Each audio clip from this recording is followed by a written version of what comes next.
বিভাগের 20 ব্যাচের ছাত্র অথবা হচ্ছে চতুর্থ বর্ষের শিক্ষার্থী। বিসমিল্লাহির রহমানির রহিম। ডিপ্লোমাধারীদের সহিংস আন্দোলনের বিপক্ষে বুয়েট শিক্ষার্থীদের বিবৃতি। আপনারা জানেন, প্রকৌশল অধিকার আন্দোলনের ব্যানারে আমরা দীর্ঘ 6 মাস ধরে দেশের সকল প্রকৌশল বিশ্ববিদ্যালয়ের শিক্ষার্থীরা আমাদের 3 দফা দাবি আদায়ের লক্ষ্যে আন্দোলন করে যাচ্ছি। আমাদের দাবির প্রেক্ষিতে আমরা বলতে চাই, সরকারি যে কোনো চাকরিতে যে কোনো গ্রেডে আবেদন করতে হলে সবসময় ন্যূনতম যোগ্যতা চাওয়া হয়, কিন্তু 10ম গ্রেড বা উপসহকারী প্রকৌশলে ন্যূনতম যোগ্যতা তো চাওয়া হয়নি, বরং 100% কোটা হিসেবে ডিপ্লোমাদের জন্য, শুধুমাত্র ডিপ্লোমাদের জন্য সেটা সংরক্ষিত করে রাখা হয়েছে। শুধু তাই নয়, 10ম গ্রেড থেকে প্রমোশন নিয়ে এই ডিপ্লোমাধারীরা আবার 9ম গ্রেডে যায়, যেখানে 9ম গ্রেড বা সহকারী প্রকৌশলী পদের ন্যূনতম যোগ্যতা হওয়া উচিত বিএসসি ডিগ্রি। ব্যাপারটাকে হচ্ছে আরও সহজভাবে যদি বলতে চাই, ডাক্তারদের ক্ষেত্রে যেটা হয়, যারা এমবিবিএস ডিগ্রিধারী হয় তারা হচ্ছে 9ম গ্রেডে অ্যাসিস্ট্যান্ট সার্জন হিসেবে নিয়োগ পায়, কিন্তু যারা হচ্ছে ডিপ্লোমা কোর্স করে আসে বা হচ্ছে নার্সিংয়ে যারা থাকে তারা কিন্তু 10ম গ্রেডে নিয়োগ পায় মেডিকেল অফিসার হিসেবে, এবং কখনোই তাদেরকে 9ম গ্রেডে বা অ্যাসিস্ট্যান্ট সার্জন পদে পদোন্নতি দেওয়া হয় না। আপনারা চিন্তা করুন যে নার্স কিংবা ডিপ্লোমাধারীদের যদি 10ম গ্রেড থেকে 9ম গ্রেডে অ্যাসিস্ট্যান্ট সার্জন পদে নিয়োগ দেওয়া হতো, তাহলে আসলে কি অবস্থাটা দাঁড়াইতো। আমাদের ইঞ্জিনিয়ারিং সেক্টরে এই জিনিসটাই ঘটতেছে।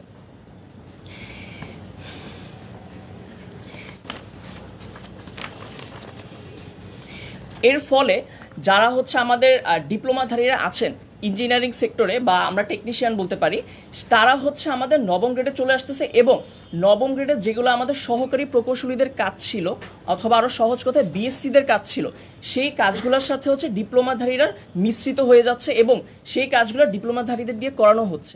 ফলে আসলে অসুবিধা হচ্ছে যেটা দেশের সার্বিক উন্নতির ক্ষেত্রে এটা ব্যাপকভাবে ব্যাহত করতেছে। আমরা হচ্ছে কিছু তথ্য উপাত্ত এখানে সংযুক্ত করে দিচ্ছি। এটা হচ্ছে 2025 সালের পরিসংখ্যান। আমরা হচ্ছে সাংবাদিক ভাইদের কাছে হচ্ছে এই কপিগুলো দিয়ে দিব, যেখানে হচ্ছে বলা হচ্ছে যে DPHE, department of public health ইঞ্জিনিয়ারিংয়ে বর্তমানে 9ম গ্রেডে বিএসসিতে মাত্র 47.8% প্রকৌশলীরা রয়েছেন, এবং ডিপ্লোমা রয়েছে 52.12%। আপনি চিন্তা করুন, এরকম জায়গায় যদি ডাক্তারদের ক্ষেত্রে হইতো যে 9ম গ্রেডে এমবিবিএস ডিগ্রিধারী চলে আসছে 50%, ডিপ্লোমাধারী চলে আসছে 50%, মানে ডাক্তারদের কাজগুলো ডিপ্লোমারা করতেছে। জিনিসটাকে হচ্ছে এইভাবে আপনি বোঝার চেষ্টা করেন। তারপর হচ্ছে ঢাকা ওয়াসা, 9ম গ্রেডে বিএসসি মাত্র হচ্ছে 22%, আর ডিপ্লোমা হচ্ছে 77%। পিডাব্লিউডি, পাবলিক ওয়ার্কস ডিপার্টমেন্ট, সেখানে একই অবস্থা, 9ম গ্রেডে হচ্ছে আমাদের 42% বিএসসিরা, আর হচ্ছে ডিপ্লোমারা দেখা যাচ্ছে 52%। একইভাবে হচ্ছে আমাদের রোডস অ্যান্ড হাইওয়ে ডিপার্টমেন্টও একই অবস্থা, এবং এখানে মেনশন করতে চাই, ডিপ্লোমারা 10ম গ্রেডে নিয়োগ পাওয়ার পরে এরকম আরএসডি, পিডাব্লিউডিতে 9ম গ্রেডে পদোন্নতি পেয়ে বিসিএস ক্যাডার হয়ে যাচ্ছে। আপনি চিন্তা করুন যে যেই ছেলেগুলো হচ্ছে স্কুলের পর এইচএসসি পরীক্ষা দিল, একটা বড় অ্যাডমিশন ফেস পার করলো, তারপরে গিয়ে লম্বা সময় বিএসসি ডিগ্রি অর্জন করে তারপর সে বিসিএসে অ্যাপ্লাই করতে পারলো, কিন্তু ডিপ্লোমারা এসএসসি পাস করে সরাসরি 10ম গ্রেডে নিয়োগ পাওয়ার পর পদোন্নতি পেয়ে 9ম গ্রেডে বিসিএস ক্যাডার হয়ে যাচ্ছে। আসলে এরকম হাস্যকর বিষয় বাংলাদেশ ছাড়া আপনি কোনো জায়গায় দেখবেন না। এই বৈষম্যের প্রেক্ষিতে আমাদের আরএসডিতে আমি একটু মেনশন করে দিতে চাই যে আমাদের বিএসসি ডিগ্রিধারীরা সরকারি প্রকৌশলী পদে চলতি দায়িত্বে নিয়োজিত কর্মকর্তার সংখ্যা হচ্ছে 78 জন, এবং সরকারি প্রকৌশলী যান্ত্রিক পদে চলতি দায়িত্বে নিয়োজিত কর্মকর্তার সংখ্যা হচ্ছে 7 জন। এই জিনিসগুলো হচ্ছে 10ম গ্রেডে যখন ডিপ্লোমাধারীরা হচ্ছে নিয়োগ পায়, তারপর তাদেরকে 9ম গ্রেডে চলতি দায়িত্ব হিসেবে নিয়ে আসা হয়। চলতি দায়িত্ব হিসেবে নিয়ে আসলে দেখা যায় 9ম গ্রেডের হচ্ছে যে নিয়োগ বিজ্ঞপ্তি সবগুলো হচ্ছে সিন্ডিকেট করে আটকে দেওয়া হয়। পরবর্তীতে যারা হচ্ছে যে ডিপ্লোমাধারীরা 9ম গ্রেডে চলতি দায়িত্বে ছিল, তাদের সেই চাকরিটাকে 9ম গ্রেডে পার্মানেন্ট করে দেওয়া হয়। এইরকম ভয়াবহ সিন্ডিকেটের মাধ্যমে 9ম গ্রেডে বিএসসিদের পদগুলো হচ্ছে দখল করা হচ্ছে। এই বৈষম্যের প্রেক্ষিতে আমাদের প্রকৌশল আন্দোলনের 3 দফা দাবি ছিল, যেখানে হচ্ছে আমাদের প্রথম দাবি ছিল ইঞ্জিনিয়ারিং 9ম গ্রেড বা সহকারী প্রকৌশলী ও সমমান পদে প্রবেশের জন্য সবাইকে নিয়োগ পরীক্ষায় উত্তীর্ণ হতে হবে, এবং ন্যূনতম বিএসসি ইঞ্জিনিয়ারিং ডিগ্রিধারী হতে হবে। কোটার মাধ্যমে কোনো পদোন্নতি নয়, এমনকি অন্য নামে সমমান পদ তৈরি করেও পদোন্নতি দেওয়া যাবে না। আমাদের দাবি 2, 10ম গ্রেড টেকনিক্যাল বা উপসহকারী প্রকৌশলী ও সমমান পদে ডিপ্লোমাধারীদের জন্য বরাদ্দকৃত 100% কোটা বাতিল করতে হবে। ওই পদের জন্য ন্যূনতম শিক্ষাগত যোগ্যতা ডিপ্লোমা ইন ইঞ্জিনিয়ারিং নির্ধারণ করতে হবে এবং উচ্চতর শিক্ষাগত যোগ্যতা সম্পন্ন স্নাতক ও স্নাতকোত্তর ডিগ্রিধারী প্রকৌশলীদের আবেদন করার সুযোগ দিতে হবে। 3, বিএসসি ইঞ্জিনিয়ারিং ডিগ্রি ব্যতীত কেউ নামের পাশে ইঞ্জিনিয়ারিং পদবি ব্যবহার করলে কঠোর আইনানুগ ব্যবস্থা গ্রহণ করতে হবে। আপনারা জানেন আমাদের এই দাবির প্রেক্ষিতে পরবর্তীতে সংশ্লিষ্ট প্রশাসন আমাদের সাথে আলোচনায় টেবিলে বসতে রাজি হয় এবং আমরা এই উদ্যোগকে অবশ্যই সাধুবাদ জানাই। দাবিসমূহের যৌক্তিকতা পরীক্ষা নিরীক্ষা পূর্বক সুপারিশ প্রণয়নের জন্য একটি কমিশন গঠন করা হয়, যেখানে সংশ্লিষ্ট ব্যক্তিবর্গরা প্রকৌশলী এবং ডিপ্লোমাধারী উভয় পক্ষকেই আলোচনার টেবিলে ডাকে এবং সকলের যুক্তিতর্ক সমানভাবে উপস্থাপনের সুযোগ করে দেয়, যাতে কারো প্রতি কোনো রকম বৈষম্য তৈরি না হয়। কিন্তু আমরা লক্ষ্য করছি যেটা আলোচনার টেবিলে শান্তিপূর্ণ সমাধানের সুযোগ থাকা সত্ত্বেও আজকে গাজীপুরে রেলপথ অবরোধের ঘোষণা দেওয়া হয়েছে ডিপ্লোমাধারীদের পক্ষ থেকে। উল্লেখ্য, সংস্কার কমিশনে ডিপ্লোমাধারীদের পক্ষ থেকে যে প্রতিনিধিরা গিয়েছেন, এখানে বলে নিতে চাই যে সংস্কার কমিশন গঠন হওয়ার পর একটি ওয়ার্কিং গ্রুপ তৈরি করা হয়েছে, যে ওয়ার্কিং গ্রুপে ডিপ্লোমাধারী এবং বিএসসি প্রকৌশলী উভয় পক্ষেরই প্রতিনিধি নেওয়া হয়েছে। সেখানে ডিপ্লোমাধারীদের যে প্রতিনিধিরা রয়েছেন তার মধ্যে তারাই সড়ক অবরোধ করে সহিংস আন্দোলনে যাওয়ার জন্য ক্রমাগত উস্কানি দিয়ে যাচ্ছেন। এর মধ্যে একজন আইডিইবির সদস্য মোহাম্মদ নাজিম সরকার, যিনি কমিশনের ওয়ার্কিং গ্রুপে আছেন, তিনি নিজেই ডিপ্লোমাদের গ্রুপে পোস্ট করছেন যে শুধুমাত্র আলোচনার টেবিলে সমাধান সম্ভব নয়। এই যে আমরা নাজিম সরকারের ফেসবুক স্ট্যাটাস নিয়ে এসেছি, তিনি নিজে থেকে উস্কানি দিয়ে যাচ্ছেন যে আলোচনার টেবিলের দরকার নেই সমাধানের, তিনিও সড়ক অবরোধ করে জনদুর্ভোগ সৃষ্টি করে সহিংস আন্দোলনের মাধ্যমে গায়ের জোরে তাদের দাবি আদায়ের চেষ্টা করছেন। এই কপিগুলো আমরা পৌঁছে দিব আপনাদের কাছে। এখন আমাদের প্রশ্ন, ওনারা আলোচনার টেবিলে গিয়ে এখন কেন জনদুর্ভোগ করে সড়ক অবরোধের উস্কানি দিচ্ছেন? গায়ের জোরে যদি দাবি আদায় করতে চান তাহলে ওনারা আলোচনার টেবিলে কেন আসলেন? আলোচনার টেবিল ছেড়ে সড়ক ও রেলপথ অবরোধ কোনো যৌক্তিক সমাধান হতে পারে না।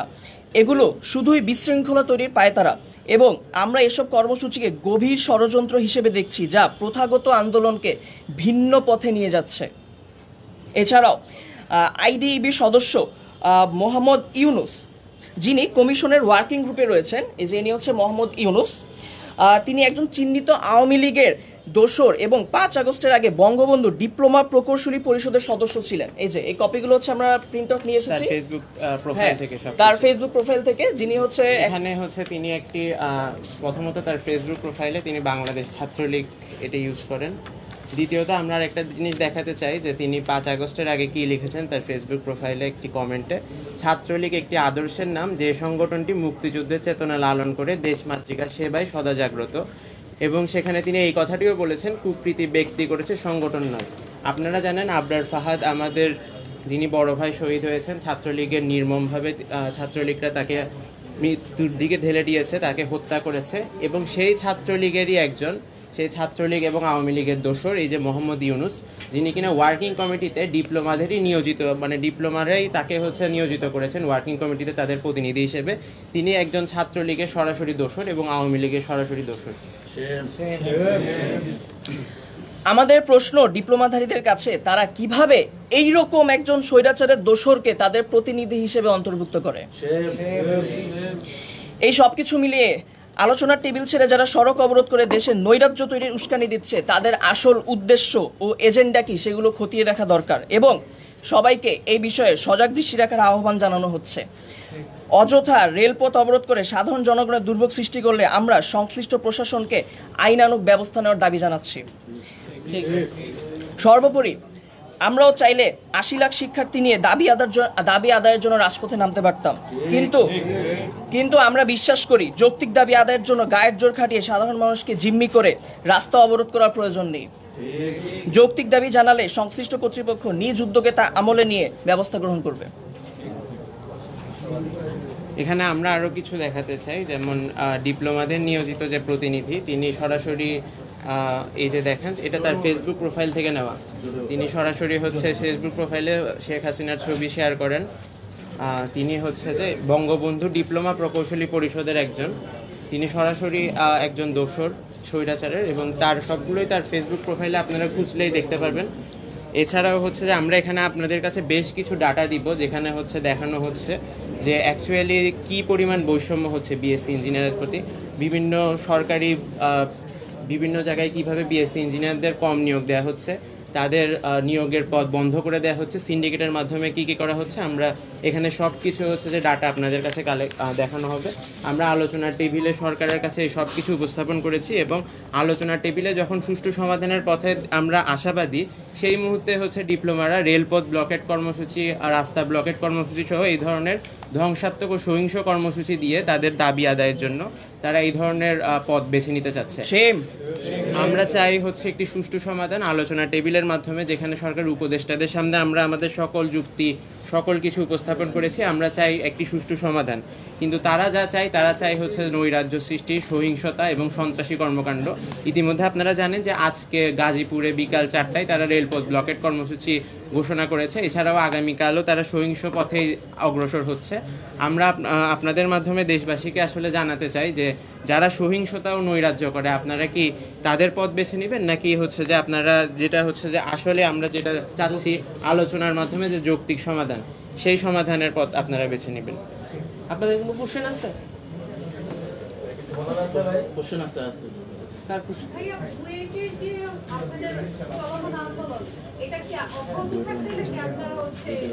আমরা হচ্ছে এটা শুধু বুয়েটের আন্দোলন না, প্রথম কথা আমরা প্রকৌশল অধিকার আন্দোলনের ব্যানারে আন্দোলন করে আসছি। এখানে আমি একটু অ্যাড করতে চাই, এখানে শুধুমাত্র বিএসসি ইঞ্জিনিয়ার নয়, এখানে আছেন চিকিৎসক, এখানে আছেন কৃষিবিদ, এছাড়াও আমাদের যে কলেজ পড়ুয়া যে স্টুডেন্টরা আছেন, এইচএসসি স্টুডেন্ট, তারা সকলেই আমাদের এই আন্দোলনের সাথে একাত্মতা পোষণ করেছেন। তারা যে ন্যারেটিভ প্রতিষ্ঠা করার চেষ্টা করে তারা সংখ্যায় বেশি, এটা আসলে সঠিক নয়। আমরা সংখ্যায় ৮০ লাখ, আমরা যদি টোটাল হিসাব করি, আমাদের টোটাল যারা আমাদের সাথে আন্দোলনে আমাদের সাথে আন্দোলনে যোগ দিয়েছে টোটাল ৮০ লাখ, কিন্তু আমরা হচ্ছে রাস্তায় নেমে জনদুর্ভোগ সৃষ্টি করে মানুষকে কষ্ট দিয়ে সহিংস পথে আমাদের দাবি আদায় করতে চাই না। সরকার যে কমিটি গঠন করেছে, কমিটিতে আলাপ আলোচনার মাধ্যমে আমরা যৌক্তিক যে দাবি, আমাদের যৌক্তিক দাবি আমরা আদায় করে নিতে চাই। কিন্তু দেখা যাচ্ছে তারা সহিংসতার পথ বেছে নিচ্ছে। তারা রেলপথ ব্লকেট সহ নানা ধরনের সহিংস কর্মকাণ্ড 2013 সালে যেভাবে তারা হচ্ছে যে সাধারণ মানুষকে জিম্মি করে চারপাশে সহিংসতা করে দাবি আদায় করে তাদের যে অযৌক্তিক দাবি আদায় করে নিয়েছে, তারাও এখনও সেই পথ অনুসরণ করতে চাচ্ছে। এবং পরিস্থিতি বিবেচনায় আমাদের আন্দোলন অব্যাহত থাকবে।